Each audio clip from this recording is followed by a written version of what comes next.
السلام علیکم ورحمۃ اللہ وبرکاتہ۔ اعوذ باللہ من الشیطان الرجیم، بسم اللہ الرحمن الرحیم۔ یا ایہا الذین آمنوا کتب علیکم الصیام کما کتب علی الذین من قبلکم لعلکم تتقون۔ جی ناظرین، آپ کو اس بات کا علم ہے کہ یہ رمضان مبارک کا مہینہ قریب ہے، بس چند دن باقی ہیں۔ تو ناظرین، یہاں پہ میں یہ بتاتا چلوں کہ یہاں پہ دعا پہلے کرتے چلے، اللہ پاک ہمیں رمضان مبارک کا مہینہ آ رہا ہے، اس مہینے کے اندر اللہ پاک ہمیں زیادہ سے زیادہ عبادت کرنے کی توفیق عطا فرما دے، اور اللہ پاک ہمیں رمضان مبارک کے مہینے کی قدر کرنے کی بھی توفیق عطا فرمائے، اور اللہ پاک ہمیں پورا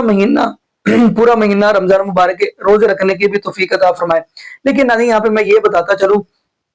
اکثر ایک چیز پائی جاتی ہے، آپ دیکھیں گے جب بندہ صبح سحری کرتا ہے تو ایک دعا پڑھتا ہے، وَبِصَوْمِ غَدٍ نَوَيْتُ مِنْ شَهْرِ رمضان۔ ناظرین، جبکہ اگر دیکھا جائے یہ جو دعا ہے نا، وَبِصَوْمِ غَدٍ نَوَيْتُ مِنْ شَهْرِ رمضان، یہ کسی بھی آپ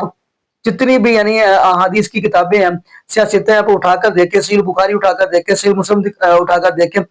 جامع ترمذی اٹھا کر دیکھیں، پھر سنن نسائی اٹھا کر دیکھیں، مشکات اٹھا کر دیکھ لیں، سلسلہ صحیحہ اٹھا کر دیکھ لیں، سنن ابن ماجہ اٹھا کر دیکھ لیں، مسند احمد اٹھا کر دیکھ لیں، کسی حدیث کے اندر یہ آپ کو یہ والی جو دعا پڑھتے ہیں نا، وَبِصَوْمِ غَدٍ نَوَيْتُ مِنْ شَهْرِ رمضان، یہ کسی حدیث سے بھی آپ کو نہیں ملے گی۔